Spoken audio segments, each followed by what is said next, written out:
అందరికీ నమస్కారం. రామాయణం బాలకాండకి పునఃస్వాగతం. జనకుడు సభ తీర్చి విశ్వామిత్రుణ్ణి అతని వెంట వచ్చిన రామలక్ష్మణుల్ని తన సభకి పిలిచాడు. ఇంకా జనకుడి యాగం కొనసాగుతూ ఉంది. అప్పుడు తన దగ్గర ఉన్నటువంటి ఒక శివధనస్సు గురించి చాలా ప్రత్యేకంగా జనకుడు సభలో విశ్వామిత్రుడికి చెప్పాడు. ఏమని చెప్పాడు?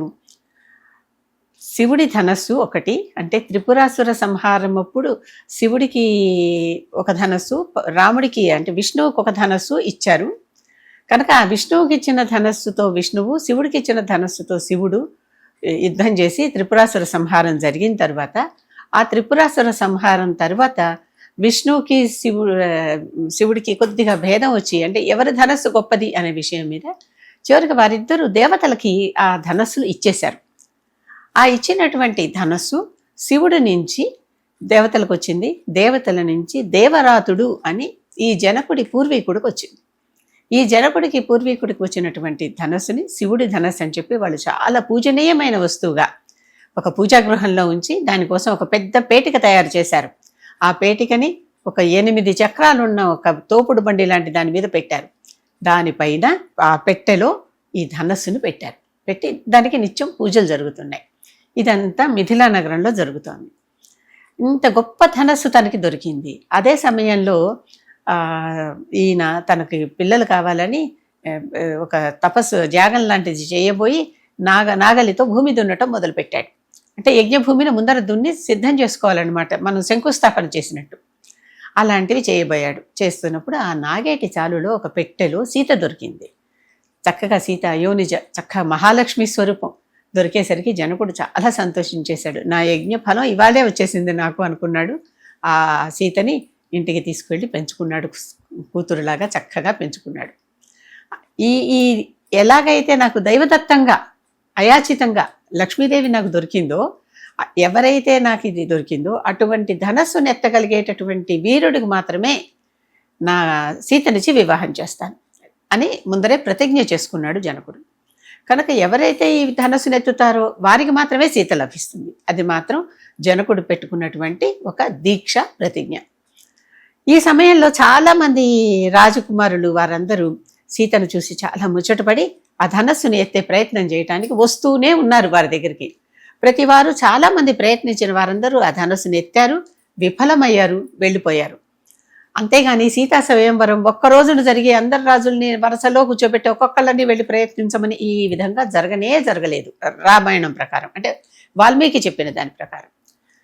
ఈ రోజున రాముడు లక్ష్మణుడు వచ్చారు, విశ్వామిత్రుడు వచ్చాడు. ఈ కథ అంతా విని మాకు కూడా ధనస్సు ఒకసారి చూపిస్తావా అన్నాడు విశ్వామిత్రుడు. తెప్పిస్తాను స్వామి, మీరు అడిగాక తెప్పించకుండా ఎందుకుంటాను అని చెప్పి, నాకు రావడం మీద కొంచెం ఆశగా కూడా ఉంది. గొప్ప వీరులు, మీ యజ్ఞాన్ని రక్షించటానికి వచ్చి దాన్ని రక్షించిన వీరులు, అంత గొప్ప వీరులు కదా అని అన్నాడు జనకుడు. 5,000 మంది యోధులు ఆ 8 చక్రాల బండిని చాలా కష్టం మీద తోసుకుంటూ సభకి తీసుకొచ్చారు. ఆ సభ మధ్యంలో దాన్ని పెట్టారు. అప్పుడు విశ్వామిత్రుడు రాముడిని చూసి, రామా వెళ్ళి చూడు అన్నాడు. అంటే రాముడు వెళ్ళాడు. ఆ పెట్టె తెరిచి దాన్ని చూశాను గురువర్య అన్నాడు. ఎత్తు ఇప్పుడు అన్నాడు. అంటే ఎంత చెప్తే అంతే చేస్తున్నాడు రాముడు, హద్దులు దాటటంలా. అప్పుడు ఆ ధనస్సుని ఎత్తి చాలా తేలిగ్గా సునాయాసంగానే ఆ ధనస్సుని ఈ విధంగా ఇలా ఎత్తి పట్టుకున్నాడు. ఎడం చేత్తో పట్టుకుని దానికి అల్లెతాటిని సంధించటానికి ప్రయత్నించాడు. ప్రయత్నించే లోపలే, ఆ అల్లెతాటిని సంధించటానికి ప్రయత్నించే లోపలే అది ఫళ్ళ విరిగిపోయింది. దానంతటదే ధనస్సు రాముడి బలానికి విరిగిపోయింది. పెద్ద భయంకరమైన శబ్దం సభలో ఆవరించింది. అందరూ కొంతమంది మూర్ఛపోయారు కూడాను. ఆ శబ్దానికి, ఆ భయానికి అందరూ పడిపోయిన వారు మళ్ళీ తిరిగి లేచి చూసేసరికి రాముడి దగ్గర ఆ ధనస్సు విరిగి పడిపోయింది. జనకుడు మహా సంతోషించాడు. అసలు ఇది ఎత్తగలిగితే చాలు సీతని ఇస్తాననుకున్నాడు. ఈయన ఎత్తాడు, ఎక్కుపెట్టాడు, విరగొట్టాడు. కనుక ఇంత బలవంతుడు, మళ్ళీ ఇలాంటి వాడు నాకు సీతకి ఇంతకంటే గొప్ప వరుడు దొరకడు. కనుక నా సీత వీరశుల్క, ఇక నుంచి నీకు రామ సీతని నీ భార్యగా నీకు ఇస్తాను, నా నుంచి ఈ కానుకని నువ్వు అందుకోవలసింది అని రాముడిని ప్రార్థించాడు. రాముడు విశ్వామిత్రుడి కేసు చూశాడు. విశ్వామిత్రుడు అప్పుడు చెప్పాడు, తప్పకుండా ఇంత గొప్ప మహాలక్ష్మి లాంటి ఇల్లాలు వస్తుంటే కాదంటామా, తీసుకుంటాం అన్నట్లుగా విశ్వామిత్రుడు చెప్పాడు. అయినప్పటికీ ఇక్కడ వీళ్ళెవరో గట్టిగా అనటానికి కారణం ఏంటి? దశరథుడు అక్కడ లేడు. తండ్రి లేకుండా కొడుకు వివాహం ఎలా నిశ్చయం చేస్తారు? కనుక అప్పటికప్పుడు ఈ గొప్ప గొప్ప వేగంతో పరిగెత్తేటటువంటి గుర్రాలని, కొంతమంది దూతలని, మంత్రులని ఇచ్చి జనకుడు మిథిల నుంచి అయోధ్యకి పంపించాడు. ఈ విషయం చెప్పి వారిని తోడుకొని రావాల్సింది అని చెప్పి పంపించాడు. వాళ్ళు వేగంగా ప్రయత్నించి అక్కడి నుంచి 4 రోజుల పాటు వాళ్ళు వెళ్ళారు. ఆ దూరం గుర్రాల మీద, వేగంగా పరిగెత్తే గుర్రాల మీద వెళ్తే 4 రోజులు అనమాట. వెళ్ళి ఆ 4వ నాడు అయోధ్యకి చేరుకుని అక్కడ ఆ దశరథుడికి సభలో చక్కగా ఈ దూతలు, మంత్రులు అన్నీ జరిగిందంతా వివరించారు. ఈ విధంగా జరిగింది. శ్రీరాముడు శివధనుస్సుని భంగం చేశాడు కనుక ధనుర్భంగం అయిపోయిన తర్వాత సీత ఆయనకి వీర్యశుల్క, ఇప్పుడు మా జనక మహారాజు మీకు ఇది చెప్పమని పంపించాడు అని చెప్పారు. దశరథుడు చాలా సంతోషపడిపోయాడు. వశిష్ఠుడు అన్నాడు, విశ్వామిత్రుడితో పంపిస్తే రాముడికి మేలు జరుగుతుంది, లక్ష్మణుడికి మేలు జరుగుతుంది, పంపించవయ్యా అని. అది ఎందుకన్నాడా అని ఇప్పుడు అర్థమైంది దశరథుడికి. వెంటనే సభలో ముందర రాజు కూడా వెంటనే ఒప్పేసుకోలేరు.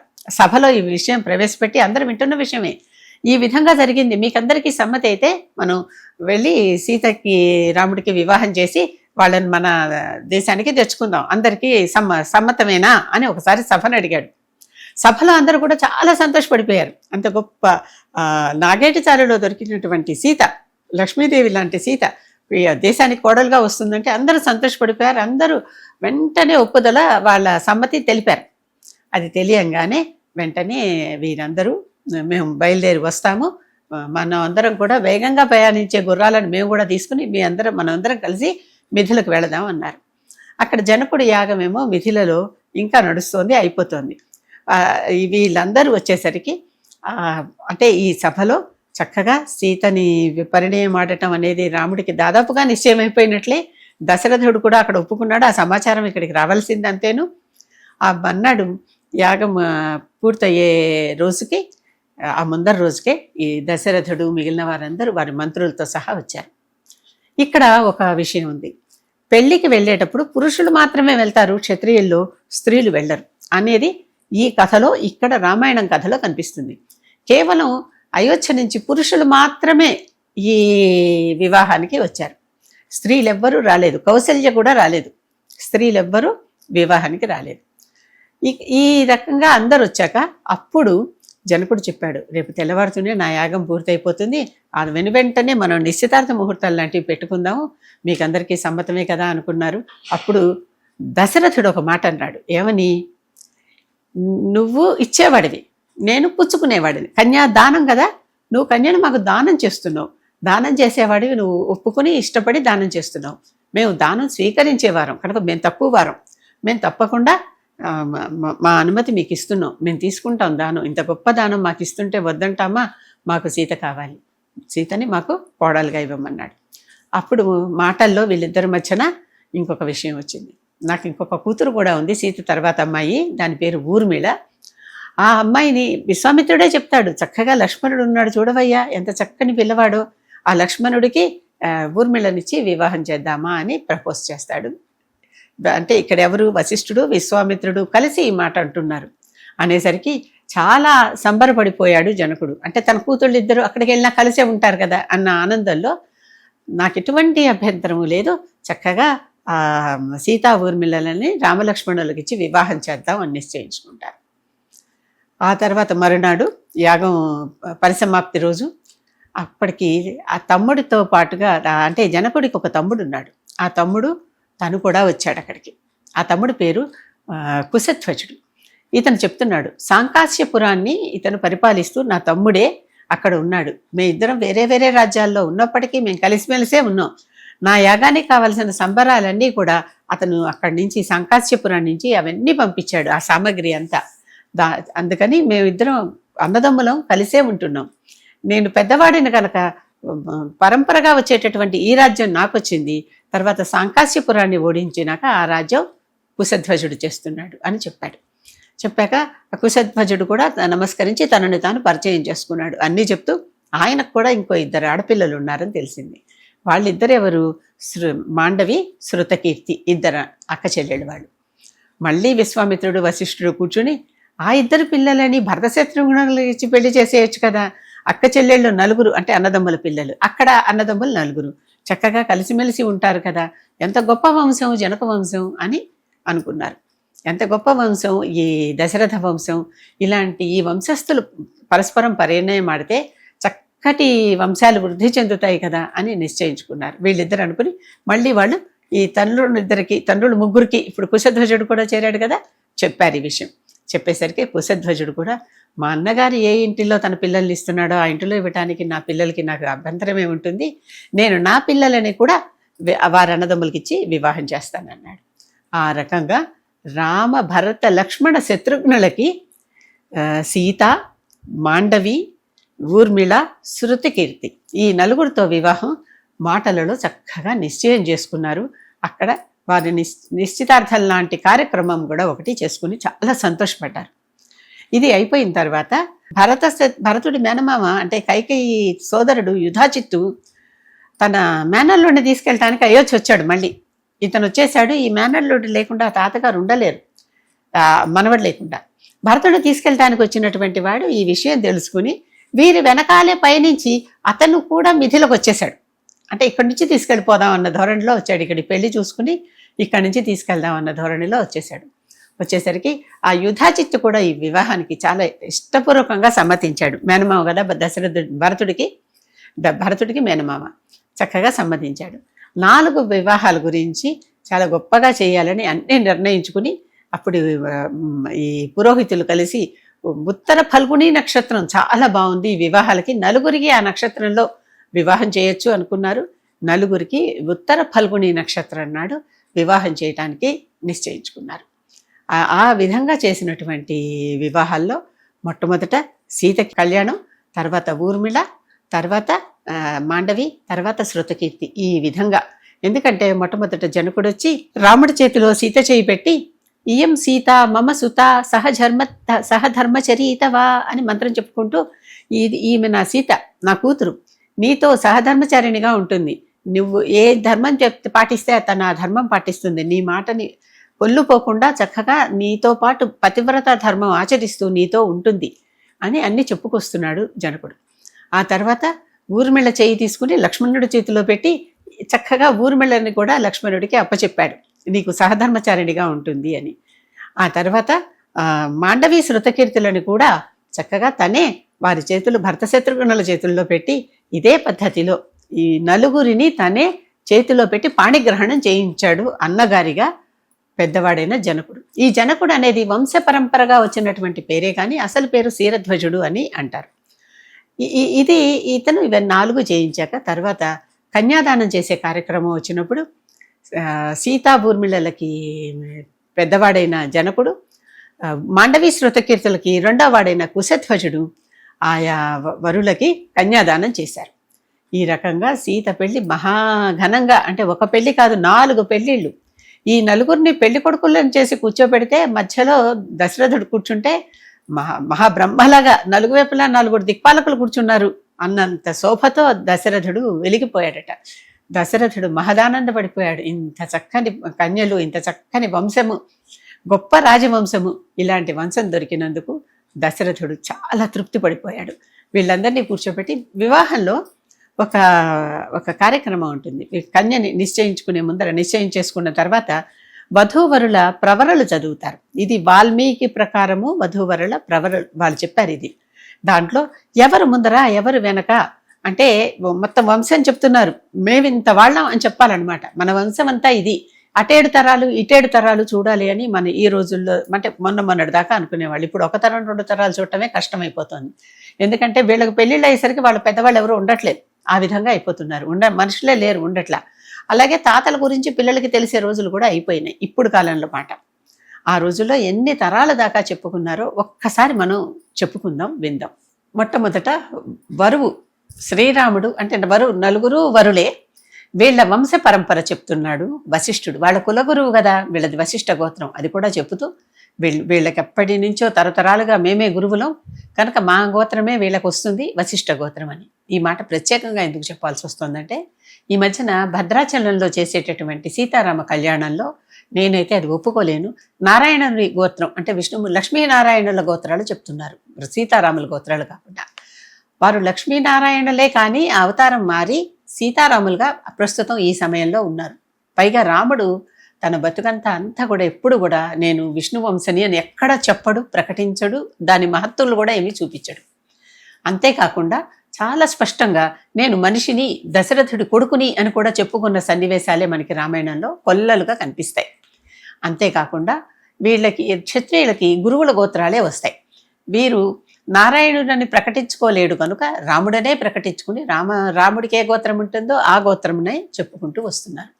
కనుక సీతారాముల కళ్యాణం చేసినప్పుడు సీతారాముల గోత్రాలు మాత్రమే చెప్పాలనేది నా పర్సనల్ అభిప్రాయం. ఇప్పుడు వాళ్ళ వంశం గురించి చెప్దాం. వాళ్ళ వంశం అంటే ఎక్కడి నుంచి చెప్తున్నాడు? పరబ్రహ్మం నుంచి బ్రహ్మ, బ్రహ్మ నుంచి మరీచి, మరీచి నుంచి కాశ్యపుడు, కాశ్యపుడు నుంచి సూర్యుడు, సూర్యుడి నుంచి వైవస్వత మనువు, ఈ వైవస్వత మనువే మొట్టమొదటి ప్రజాపతి. అంటే తిరిగి సృష్టి ఆరంభం చేయటానికి బ్రహ్మ ద్వారా వచ్చినటువంటి వాడనమాట.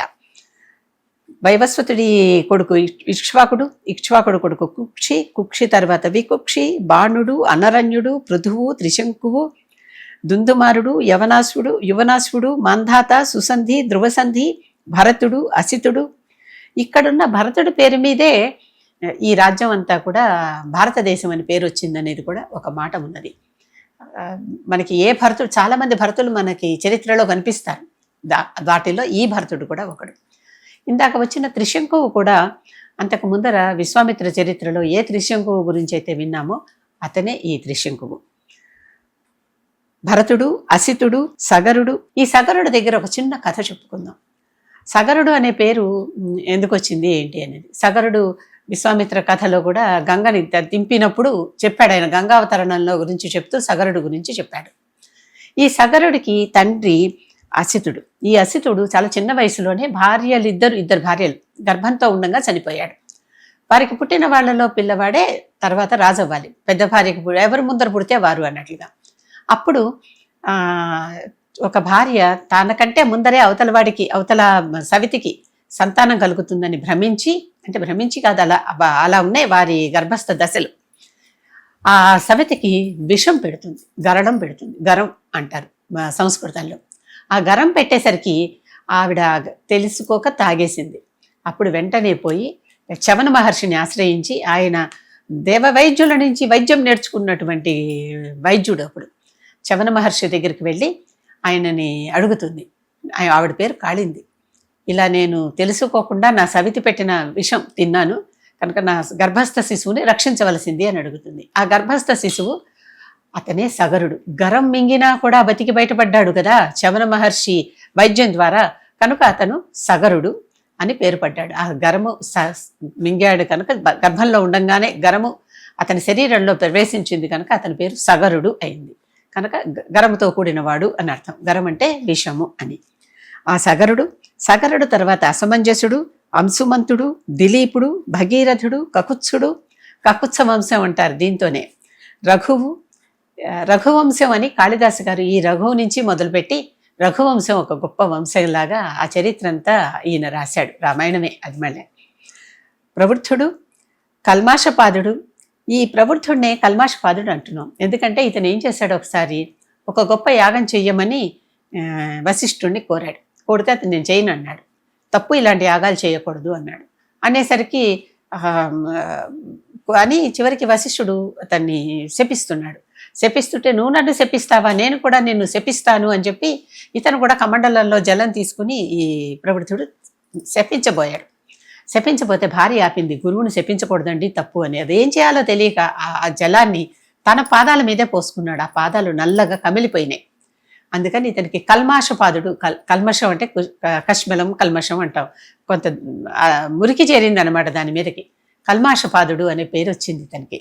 కల్మాషపాదుడు తర్వాత శంఖనుడు, అగ్నివర్ణుడు, శీఘ్రగుడు, మరువు, ప్రసుశుక్రుడు, అంబరీషుడు, నహుషుడు, యయాతి, నాభాగుడు, అజుడు, దశరథుడు తర్వాత వచ్చిన దాశరథులే శ్రీరామ, భరత, లక్ష్మణ, శత్రుఘ్నుడు. ఇది మా వంశం అని వశిష్ఠుడు చాలా సగర్వంగా రాముడి 4 అన్నదమ్ముల దాశరథుల వంశాన్ని గురించి, ఆ వంశ క్రమం గురించి పరబ్రహ్మం నుంచి మొదలుపెట్టి అంతా చెప్పుకొచ్చాడు. మేము కూడా చాలా గొప్ప వంశమేనండి, మాది కూడా చిన్న వంశం కాదు, మేము కూడా చాలా గొప్ప వంశజులం, మా వంశం గురించి వినండి అని అప్పుడు శతానందుడు, అసలు గౌతముడు వీళ్ళకి పురోహితుడు కనుక సీతది గౌతమస గోత్రం అయినప్పటికీ కూడా గౌతముడు కొన్నాళ్ళు బయటికి వెళ్ళినప్పుడు అతని పుత్రుడైన శతానందుడే వీళ్ళకి పురోహితుడు వలె వ్యవహరిస్తున్నాడు. ఆ సమయం ఇది. ఆ సమయంలో శతానందుడు ఇవన్నీ చదివాడు అనమాట. ఈ వీళ్ళది ఎటువైపు సీత వైపు ఉన్నటువంటి వంశం అంతా చెప్పుకొచ్చాడు. అది నిమి, మిథి. మిథి నుంచి వీరికందరికీ జనకుడు అనేటటువంటి పేరు వచ్చింది. ఆ మిథి పాలించిన రాజ్యమే మిథిలా నగరం, మిథిలా రాజ్యం. అది విదేహ రాజ్యం, మిథిలా నగరం. ఉదావసుడు, నందివర్ధనుడు, సుకేతుడు, దేవరాతుడు. ఈ దేవరాతుడికే దేవతల నుంచి శివధనస్సు సంక్రమించింది. అప్పటి నుంచి ఆ దేవరాతుడి నుంచి ఈ శివధనస్సుని వారు పూజలో పెట్టుకుని పూజిస్తుకుంటూ వచ్చారు. ఇన్నాళ్లకి ఆ శివధనస్సు రాముడి చేత భంగమై సీతని రాముడికి పరిణయమాడేలాగా చేసింది.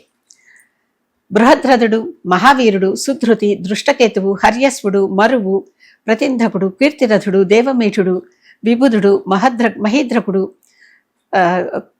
కొరిరాతుడు, మహారోముడు, స్వర్ణరోముడు, హస్వరోముడు. ఈ హస్వరోముడినే తర్వాత వచ్చినటువంటి వాళ్ళు శీరధ్వజుడు, కుశధ్వజుడు. ఇప్పుడి ఈ సీతా ఊర్మిళ తండ్రి శిరధ్వజుడు, కుశధ్వజుడేమో మాండవి శృతకీర్తుల తండ్రి కుశధ్వజుడు. మొత్తం వంశక్రమం అయితే ఒకటే కదా, కనుక ఈ వంశక్రమాన్ని చాలా స్పష్టంగా వీళ్ళు ప్రకటించారు. ఇంత గొప్ప వంశంలోని పిల్లవాడిని చేసి మాకు అల్లుళ్ళు అవుతున్నారు అని వాళ్ళు అవతల వైపు వాళ్ళు సంతోషించారు, సీత వైపు వాళ్ళందరూ, అలాగే రాముడి వైపు వాళ్ళందరూ ఇంత గొప్ప వంశం నుంచి మాకు కోడళ్ళు వస్తున్నారు అని వీరు సంతోషించారు. ఈనాటికి కూడా పెళ్లిళ్లలో జరిగేటటువంటి తతంగాలలో ఒక ముఖ్యమైన తంతు ఏంటంటే వధూవరుల ప్రవరలు చెప్పుకోవటం. ముత్తాతల నుంచి చెప్పుకుంటున్నారనమాట. ఇప్పుడు ముత్తాత, తాత, తండ్రి, ఈ వధువులు, వరుడు ఎవరైతే వారు అప్పటిదాకా ఇంతవరకు చెప్పుకుంటున్నాం ఇప్పుడు. అంతేకాని అంతకు ముందర వంశాలుగా అంతకు ముందర వారి పేర్లకి వెళ్ళటం లేదు. ప్రస్తుతం ఉన్న వివాహాల్లో మాట చెప్తున్నాను, అంటే తల్లిదండ్రులు వివాహాలు చేస్తున్నప్పటి మాట, సంప్రదాయం ప్రకారం చేస్తున్నటువంటి విషయం. కనుక ఈ విధంగా వధూవరుల ప్రవరలు చెప్పి తర్వాత వివాహానికి ఉపక్రమించడం అనేది ఒక పద్ధతి. ఈ సీతారాములకి వివాహం జరుగుతున్నప్పుడు చక్కగా వారందరికీ తలంబ్రాలు పోసుకోవటం అనే ఆచారం కూడా అప్పటి నుంచి ఉన్నది అని మనకి తెలుస్తుంది. పాణిగ్రహణం ఒకటి ఉంది, వధూవర ప్రవర ఒకటి ఉంది, కన్యాదానం ఒకటి ఉంది. అంటే జరుగుతున్న తంతులు వివాహంలో, ఆ రోజుల్లో వివాహం అంటే ఏమేం చేయాలి అనేటటువంటివన్నీ ఇవన్నీ ఉన్నాయి. ఆ తర్వాత తలంబ్రాలు పోసుకోవటం, ఇది కూడా చాలా ప్రత్యేకమైన రమణీయమైన సన్నివేశంగా వాల్మీకి చెప్పాడు. ఇక్కడ ఎంత రమణీయమైన సన్నివేశం అంటే సీత ఏమో చక్కగా ఎర్రగా ఉంటుంది. ఈ అంటే లక్ష్మీదేవి కదా, ఎర్రగా ఉంటుంది లక్ష్మీదేవి. ఆ ఎరుపుదనం వచ్చింది ఆవిడకి, అంటే చక్కగా ఒక రకమైన మాణిక్య కాంతులు అనమాట ఆవిడవి. రాముడేమో నీలమేఘశ్యాముడు, కొంచెం చామన ఛాయగా నీలం పూసేస్తారు కానీ అది నీలం కాదు, చామన ఛాయ అని అర్థం చేసుకోవాలి. శ్యామల వర్ణము అంటే చామన ఛాయ అని అర్థం. ఒక రకం కొంచెం రంగు తక్కువగా ఆ ఛాయలో ఉంటాడు.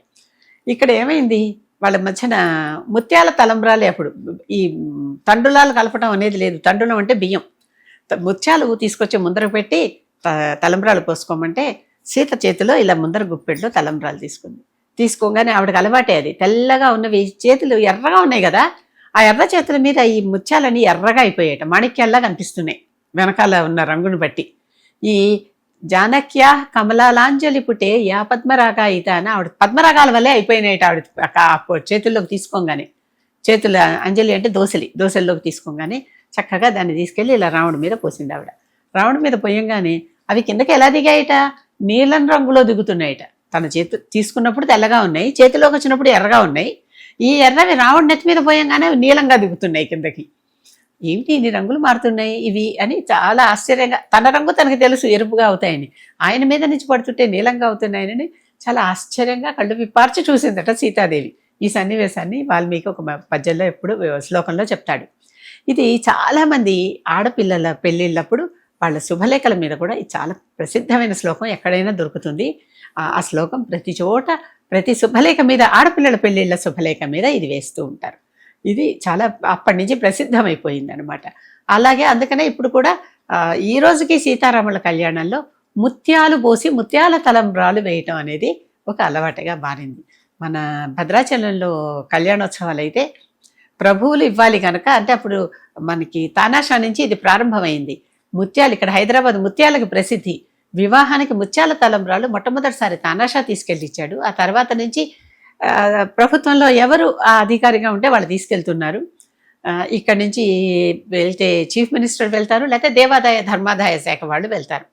అలా తీసుకెళ్ళి ఆ ముత్యాల తలంబ్రాలు అక్కడ ఇవ్వటం అనేది ఒక ఆచారంగా మారింది. అది ఈ ముత్యాల తలంబ్రాల సన్నివేశం కూడా వివాహంలో చాలా ప్రస్ఫుటంగా, చాలా చక్కగా మంచి అయిన రమణీయమైన సన్నివేశంలా కనిపిస్తుంది. పెళ్లి తంతులన్నీ చాలా హాయిగా చక్కగా ముగిశాయి.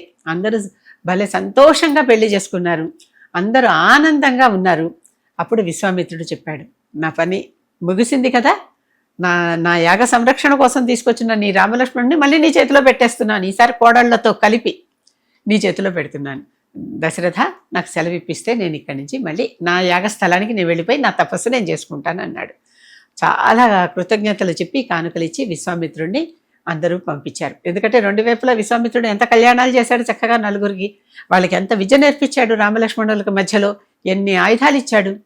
ఇవన్నీ చేసి చక్కగా సీతారాములకి ఇలాంటి కన్య, లక్ష్మీదేవి వంటి కన్య మళ్ళీ ఎక్కడ దొరుకుతుంది వారికి? అలాంటి కన్యనిచ్చి వివాహాలు చేయించి చక్కగా విశ్వామిత్రుడు తన దారిని తను మళ్ళీ తన స్థలానికి, తన సిద్ధాశ్రమానికి తపస్సు చేసుకోవటానికి వెళ్ళిపోయాడు. విశ్వామిత్రుడు వెళ్ళిపోయాక ఈ నలుగురు ఆడపిల్లలకి కలిపి అన్నదమ్ములు ఇద్దరు ఎన్ని చీరసారెలు అనమాట, ఎన్ని ఆభరణాలు, ఎన్ని మాణిక్యాలు, ముత్యాలు, రథాలు, ఏనుగులు, గుర్రాలు, ఒకటి కాదు సమస్తం, సైన్యం, దాసదాసీజనం, పరిచరులు అనమాట అంతా. ఇంతమందిని ఇచ్చి వీళ్ళని సాగనంపాడు జనకుడు. ఇది తీసుకుని వీళ్ళందరూ, దశరథుడు ఉప్పొంగిపోతున్నాడు. ఇంత గొప్ప వంశంతో తనకి బియ్యం దొరికింది, పైగా తన పిల్లలకి నలుగురికి చక్కటి భార్యలు దొరికారు అన్న ఆనందంలో అంతా చక్కగా చాలా సుఖప్రదంగా సాగింది. చాలా ఆనందపడిపోయి చక్కగా వెళ్తున్నారు వీళ్ళ నలుగురు. ఆ నలుగురి కోడళ్ళని, కొడుకుల్ని తీసుకుని ఇంతమంది సైన్యం, ఇంతమంది, మరి తను కూడా చాలా అంటే కొద్ది రాగలిగిన వాళ్ళతో, ఎందుకంటే వేగంగా వచ్చే రథాలతో, గుర్రాలు ఎక్కడైతే ఉన్నాయో వాటితో మాత్రమే వచ్చాడు. వీళ్ళందరూ కలిసి తిరిగి అయోధ్యకి పయనమవుతున్నారు. కొంత దూరం వెళ్ళారు. ఉన్నట్టుండి ఏదో ఆకాశం మీద మబ్బులు కమ్మేసినట్టుగా ఉంటే పొగలు వచ్చేసి, సుడిగాలులాగా వచ్చేసి అందరూ భయపడిపోయారు. ఏమిటి ఇంత సుడిగాలి, ఇంత ప్రమాదం, ఏమిటి అని అందరూ అన్ని వైపులా చూసుకుంటున్నారు. అక్కడ ఉన్నట్లుండి పరశురాముడు ప్రత్యక్షమయ్యాడు. ఆకాశ గమనం మీద వచ్చేసాడు ఆయన. వచ్చేసి పరశురాముడి చేతిలో ఒక ధనస్సు ఉంది. ఆ ధనస్సు పట్టుకుని పరశురాముడు అక్కడ దిగాడు. దిగితే పరశురాముడు చూడంగానే అందరూ, ఒకప్పుడు ఇతను వాళ్ళ తండ్రిని చంపినందుకు, ఆ జమదగ్నిని చంపినందుకు 21 సార్లు ఒక పెద్ద జైత్రయాత్రలాగా చేసి దొరికిన క్షత్రియులందరినీ, ఎవరైతే అన్యాయం చేస్తారో, ఎవరైతే అధర్మంలో ఉంటారో వారినందరినీ తెగ నరికేశాడు. అప్పుడు ఈ దశరథుడేమో స్త్రీల వెనకాల అంతఃపురంలో దాక్కున్నట్ట అప్పుడు బతికిపోయాడని చెప్తారు కథ. ఈ రకంగా అటువంటి క్షత్రియ విరోధి అయినటువంటి క్షత్రియ లక్షణాలు గల బ్రాహ్మణ పరశురాముడు ఎదురుకుండా వచ్చి నుంచున్నాడు. వెంటనే వశిష్ఠుడు సైగ చేశాడు అందరికీ. అందరు గబగబా సర్దుకున్నారు. ఆయన కూర్చోబెట్టారు, ఆయనకు ఆసనం వేశారు, కూర్చోబెట్టారు, మర్యాద చేశారు, పాదపూజ చేశారు, అంటే కూర్చోబెట్టి అర్ఘ్యపాద్యాదులు ఇచ్చారంటారే అవన్నీ చేసేశారు గబగబా. ముందర ఆయనకి ఈ రకమైనటువంటి సేవ చేస్తే ఆయన కొంచెం కూల్ అవుతాడు కదా. ఆయనకేమి ఇవేం పట్టట్లా. ఆయన మాత్రం ఇలా చూసి, రామా నువ్వేనా శివుడు ధనస్సు విరగొట్టింది అని అడిగేశాడు. అడిగితే రాముడు తండ్రి అది ఉండగా, వశిష్ఠుడు ఉండగా గట్టిగా నేనే అని తన పరాక్రమం ప్రదర్శించడానికి అంతగా ఇష్టపట్టల్లా, సౌమ్యంగానే మాట్లాడుతున్నాడు రాముడు. మాట్లాడుతూ నేనే, అది ఆ క్షత్రియ ధర్మంగా అక్కడ చూపించారు, చూపిస్తే ఎక్కువ పెట్టమన్నారు మా గురువు గారు, ఎక్కువ పెట్టాను, ఎక్కువ పెడితే విరిగిపోయింది అని చెప్పాడు. అంత గొప్పవాడివా నువ్వు? ఆ ధనస్సు ఎక్కడి నుంచి ఎలా వచ్చిందో తెలుసా? విశ్వకర్మ తయారు చేసి ఆ ధనస్సులు శివుడికి విష్ణువుకి ఇస్తే, ఈ శివకేశవులు ఇద్దరూ ఆ ధనస్సుల్ని త్రిపురాసుర యుద్ధంలో వాడితే, తర్వాత వారి ద్వారా అవి దేవతలకి చేరాయి. దేవతల నుంచి శివుడి ధనస్సేమో దేవరాతుడికి, దేవరాతుడి నుంచి జనకుడి దాకా అలా వచ్చింది. అంటే శివుడి నుంచి దేవతలకి, దేవతల నుంచి దేవరాతుడికి, దేవరాతుడి నుంచి ఇప్పుడు జనకుడికి చేరింది. అదే నువ్వు విరగొట్టింది. నా చేతిలో ఉన్న ఈ ధనస్సు చూసావా, ఇది విష్ణు ధనస్సు. ఇది విష్ణువు నుంచి దేవతలకు వచ్చింది, దేవతల నుంచి రుచీకుడికి వచ్చింది, రుచీకుడి నుంచి జమదగ్నికి వచ్చింది, జమదగ్ని నుంచి నాకు వచ్చింది. జమదగ్ని కొడుకు రుచీకుడి కొడుకు జమదగ్ని, జమదగ్ని కొడుకు పరశురాముడు, నా చేతికి వచ్చింది. ఈ విష్ణువు ధనస్సుని చూస్తా, నువ్వు అసలు ఎంత గొప్పవాడివో చూస్తా, ఇలాగే మాట్లాడుతుంటే చాలా అహంకారంతో ఉన్నాడు పరశురాముడు. అందుకే పరశురామ గర్వభంగం అంటారు ఈ అధ్యాయాన్ని. పట్టుకున్నాడు. దీన్ని ఒకసారి ఎత్తు చూడు, ఊరికి అసలు ఎక్కువ పెట్ట చాలు, నువ్వు ఎక్కువ పెడితేనే నువ్వు గొప్పవాడివని నేను గుర్తించి నీతో ద్వంద్వ యుద్ధం చేస్తా. ఎక్కువ పెడితేనే చాలు, నీతో నేను ద్వంద్వ యుద్ధం చేస్తాను. లేదు ఎక్కువ పెట్టలేకపోయావా, చేసింది తప్పని క్షమాపణ లోపుకో అని చెప్పాడు. చెప్పేసరికి రాముడికి అర్థమైపోయింది. అతని గర్వము అహంకారము అర్థమవుతోంది. ఇక్కడ ఈ ధనస్సు యొక్క ముందర ఎక్కడి నుంచి ఎక్కడికి ఎలా వచ్చిందో కూడా అర్థమై సరే తప్పకుండా నువ్వు ఇలాగ నేను వీరుణ్ణి క్షత్రియుణ్ణి నాకు ఒక ఛాలెంజ్ లాగా విసురుతున్నావు కనుక, ఇదొక సవాల్ కనుక తప్పకుండా నేను స్వీకరిస్తాను అని చెప్పి అతని చేతిలోంచి ధనస్సు ఇలా తీసుకుంటాడు. ఈ ధనస్సు తీసుకోగానే ఏమైంది, ఆ ధనస్సు చేతిలోకి రాగానే ఒక్కసారి పరశురాముడు శక్తిహీనుడైపోయాడు. పరశురాముడికి అర్థమైపోయింది. దానితో పాటు పరశురాముడి తేజస్సు ఓజస్సు అంతా కూడా ఈ విష్ణు ధనువు ద్వారా శ్రీరాముడిలోకి వెళ్ళిపోయింది. అది గ్రహించుకున్న పరశురాముడు, రామా నీ శక్తి ఏమిటో నాకు ఇప్పుడు అర్థమైంది, ఇక నీతో ద్వంద్వ యుద్ధం చేసే ఓపికలో నేను లేను. కానీ ఎక్కువ పెట్టమన్నాడుగా, రాముడు ఎక్కువ పెట్టాడు ధనస్సుని. ఎక్కువ పెట్టేసరికి నా బాణం వృధా పోరాదు, నేను ఎక్కువ పెట్టేశా కదా, ఇది ఎక్కడికొక్కడికి కొట్టాల్సిందే, ఏం చేయమంటావు, ఇప్పుడు ద్వంద్వ యుద్ధం లేదని నువ్వే అన్నావు, నేతో యుద్ధం చేయలేనని అన్నావు, సరే చేయలేవు, కానీ ఎక్కువ పెట్టిన ధనస్సు నేనేం చేయను, ఈ ఎక్కువ పెట్టాక దాన్ని దేంతో ఒకటి తగలాలి కదా, దానికి టార్గెట్ ఉండాలి కదా, ఏం చేయమంటావు, నీకు ఒక ఛాయిస్ ఇస్తున్నా, నీ పుణ్యం మీద కొట్టనా అంటే నీ ధర్మం వాటి మీద కొట్టనా నువ్వు ఇంతవరకు చేసుకున్నటువంటిది, లేదా నీ గమనం మీద కొట్టనా అని అడిగాడు. గమనం అంటే అతని కదలిక. వెంటనే పరశురాముడు అన్నాడు నమస్కరించి, ఈ భూమినంతా నేను జయించిన తర్వాత దానిని కశ్యపుడికి దానం ఇచ్చేశా. అప్పుడు కశ్యపుడు నన్ను ఒక మహేంద్రగిరి మీద మాత్రం ఉండు అన్నాడు. అప్పుడు ఆ మహేంద్రగిరి మీదే అక్కడే ఉండి నేను తపస్సులు చేసుకుంటున్నా. ఇప్పుడు నీ కోసం ఆకాశ గమనంలో ఇక్కడికి వచ్చా. ఇప్పుడు నా గమనాన్ని కొట్టేస్తే నేను మళ్ళీ ఆకాశ గమనంతో వెంటనే మహేంద్రగిరికి చేరుకోలేను, ఈ భూమి మీద కాలు పెట్టే యోగం నాకు లేదు, కనుక నేను వెంటనే వెళ్ళిపోవాలి. అందుకని నా గమనాన్ని కొట్టద్దు, కావాలంటే నా పూర్వ పుణ్య చరిత్ర మీద కొట్టేసేయమన్నాడు. అనేసరికి ఆ విధంగా ఇతని పుణ్య మీదంతా రామబాణం పడిపోయింది పరశురాముడి పుణ్యం మీద. పరశురాముడికి అంతవరకు తను సముపార్జించిన ఆ ధర్మం పుణ్యం అంతా ఎగిరిపోయింది ఈ రామబాణంతో. కానీ ఈ గమనాన్ని కొట్టేశాడు కదా, కనుక నేను వెంటనే నిష్క్రమించాలి, నాకు మీరందరూ అనుమతి ఇవ్వండి అన్నాడు. ఆ విష్ణువు ధనస్సుని రాముడి దగ్గర వదిలేశాడు. తను ఆకాశ గమనంతో పెద్ద మనోవేగంతో మహేంద్రగిరి వెళ్ళిపోయి మళ్ళీ అక్కడ తపస్సులో కూర్చున్నాడు పరశురాముడు చిరంజీవి, అతను ఎప్పటికీ ఉంటాడు. వెళ్ళిపోయాడు, అక్కడ తపస్సు చేసుకుంటున్నాడు. రాముడు ఈ ధనస్సుని వెంటనే వరుణుడిని పిలిచి వరుణుడికి అప్పచెప్పాడు. ఈ ధనస్సుని, ఈ విష్ణు ధనస్సు నీ దగ్గర ఉంచుకో, ఇది విష్ణు ధనస్సు అని ఇచ్చేశాడు. ఇచ్చాక వీళ్ళందరూ అప్పటికి తెప్పరిల్లారు. ఏదో పెద్ద యుద్ధం జరిగిపోతోంది, ఆయన ఏదో మన ఏదో చేసేస్తాడు అని భయపడ్డటువంటి పరశురాముడు దూతి పింజ వల్లే తేలిపోయాడు రాముడు ముందర. తేలిపోవటమే కాకుండా చక్కగా రాముడు వెంటనే చాలా సమయస్ఫూర్తితో విషయాన్నంతా సర్దేసి, ఎటువంటి గొడవ కాకుండా సర్దేసి, తండ్రి మళ్ళీ లేచి తెప్పరిల్లండి మనం బయలుదేరదాం అన్నాడు. మళ్ళీ అందరూ కలిసి అయోధ్యకి చేరుకుని మొదలుపెట్టారు. మళ్ళీ ప్రయాణం మొదలుపెట్టారు. అయోధ్యకి చేరుకున్నారు 4వ రోజుకి. అయోధ్యకి చేరుకున్నప్పుడు అక్కడ అయోధ్యలో మళ్ళీ దశరథుని పత్నులు 3 వచ్చేశారు. వచ్చి కోడళ్ళకి హారతులు ఇచ్చి దిష్టిలు తీసి ఈ 4 కోడళ్ళని తీసుకుని చాలా ఆనందంగా ఒక్కసారి 4 పెళ్ళిళ్ళు అయిపోయినాయి.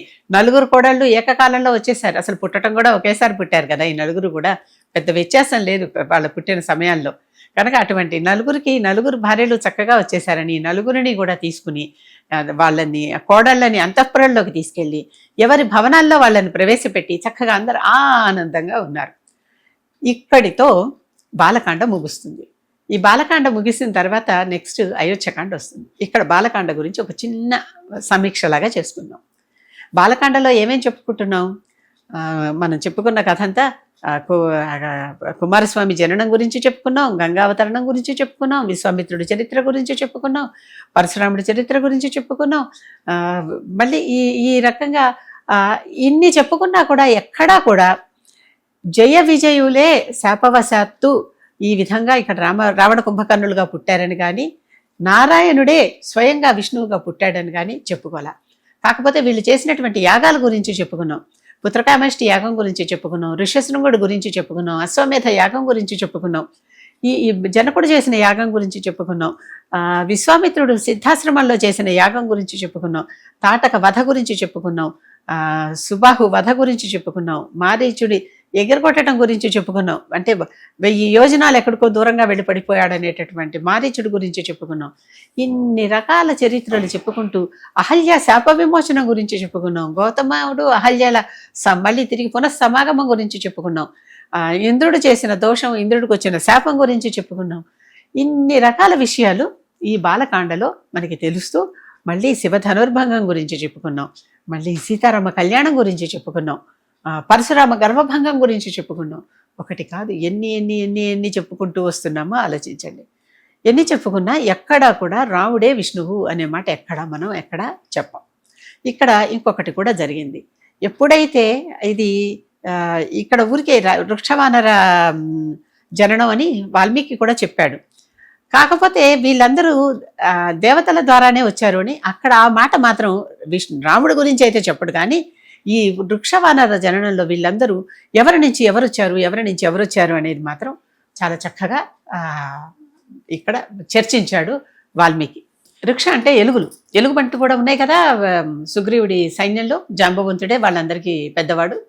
తర్వాత వానరులు అంటే వీళ్ళందరూ కపిమూక అనమాట. అంతా వీళ్ళందరూ కలిసి అసలు ఏ విధంగా ఈ సంహారం కోసం అనేటటువంటి మాటలు వాడాడు. కానీ వీరందరూ కూడా దేవతలే ఈ రూపంలో జననం పొందారు అని చెప్తాడు. ఇంద్రుడి అంశతో వాలి వచ్చాడు. సూర్యుడి అంశతో సుగ్రీవుడు వచ్చాడు. ఈ రకంగా వాయువు అంశతో హనుమంతుడు వచ్చాడు. అగ్ని అంశతో నీలుడు, విశ్వకర్మ అంశతో నలుడు. ఈ విశ్వకర్మ అంశతో పుట్టినటువంటి నలుడికి కన్స్ట్రక్షన్ తెలుసు గనక అతను బ్రిడ్జిని కన్స్ట్రక్ట్ చేయటంలో ప్రధాన పాత్ర పోషించాడు. అది గుర్తుపెట్టుకోవాలి మనం. ఆ తర్వాత బృహస్పతి అంశతో తారుడు జన్మించాడు.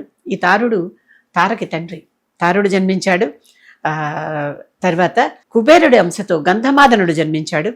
అశ్వని దేవతలు ఎలా జన్మించారంటే మైందుడు, ద్వివిధుడు అని 2 కవలలుగా జన్మించారు.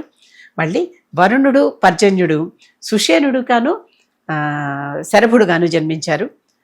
ఈ రకంగా ఒక్కొక్కళ్ళు బ్రహ్మ ఆవలిస్తే జాంబవంతుడు జన్మించాడు అని చెప్తాడు. ఇలాంటివి కొన్ని తమాషాగా అనిపిస్తాయి మనకి ఈ రోజుల్లో. వాళ్ళకి బ్రహ్మ ఆవలింత నుంచి పుట్టినవాడే జాంబవంతుట. ఈ విధంగా జన్మించారు వీళ్ళందరూ. అంటే దేవతలందరూ కూడా ఈ సంహారానికి, రావణ సంహారానికి సహాయపడటానికి, రావణ కుంభకర్ణ సంహారానికి సహాయపడటానికి పలు రూపాల్లో వారందరూ జన్మించి ఇక్కడ వాళ్ళంతా పంపా సరోవరం పక్కన కిష్కింధలో వారు అక్కడ పెరుగుతున్నారు. ఇది చెప్పుకుంటూ వస్తాడు వాల్మీకి. ఈ రకంగా ఇక్కడ వీళ్ళు 4 పుట్టారు. అక్కడ వాళ్ళు చాలామంది ఈ కప్పులుగా, వానరులుగా, ఎలుగులుగా వాళ్ళు పుట్టారు. ఇవి ఇంతమంది పుట్టి వీరు ఎవరి చోట్ల వాళ్ళు పెరుగుతున్నారు. ఈ రకంగా ఈ బాలకాండం అంతా చెప్పుకునే దాంట్లో ఈ విధంగా ఇవన్నీ చెప్పారు. ముఖ్యమైనటువంటి బాలకాండ సన్నివేశాలైనటువంటి కొన్ని విశేషాలు మనం అయోధ్యకాండలో తిరిగి చెప్పుకుంటాం. అంటే రాయటం అలా వచ్చింది. అందుకనే అందరూ ఏమని అంటారు, ఇక్కడ ముఖ్యమైనవన్నీ మళ్ళీ అక్కడ చెప్పారు కదా, చెప్పినప్పుడు మళ్ళీ ఎందుకు బాలకాండలో ఇంత వివరంగా చెప్పారు? కనుక బాలకాండ అనేది తర్వాత ఎవరో చేర్చిన ప్రక్షిప్తము. చాలామంది ప్రవచనకారులు చెప్పేవారు బాలకాండ ప్రక్షిప్తం అసలు మనం చెప్పుకోకర్లా అని దాన్ని తోసేసేటటువంటి వారు కూడా చాలామంది ఉన్నారు. అయినప్పటికీ కథాపరంగా ఎన్ని విశేషాలు తెలిసినాయి, తెలుసుకుంటే తప్పేమిటి, తెలుసుకున్న కొద్దీ ఎంత నేర్చుకుంటే అంత విజ్ఞానం కదా అనే ఉద్దేశంతో నేను బాలకాండని అది ప్రక్షిప్తమా కాదా అనేటటువంటి విషయం చర్చించకుండా అది కూడా ఒక కాండ, దాన్ని కూడా చెప్పుకుందాం, దాంట్లో ఉన్న విశేషాలన్నీ కూడా తెలుసుకుందాం అనే ఉద్దేశంతో చెప్పడం జరిగింది. ఇదే విధంగా ఉత్తరకాండను కూడా ప్రక్షిప్తం అనేవారు ఉన్నారు. అది ఎందుకో ఆ సమయంలో చెప్పుకుందాం. కనుక ఈ బాల ఉత్తరకాండ లేకపోతే మధ్యలో మిగిలేవి 5 కాండలే. అయోధ్యకాండ, అరణ్యకాండ, కిష్కింధకాండ, సుందరకాండ, యుద్ధకాండ, అటు ఇటు బాలకాండ, ఉత్తరకాండ, మొత్తం 7. ఈ 7లో మొదటి కాండ అయినటువంటి బాలకాండ ఆ శ్రీరాముడి అనుగ్రహంతో మనకి పూర్తయింది. తర్వాత అయోధ్యకాండలోకి ప్రవేశిద్దాం.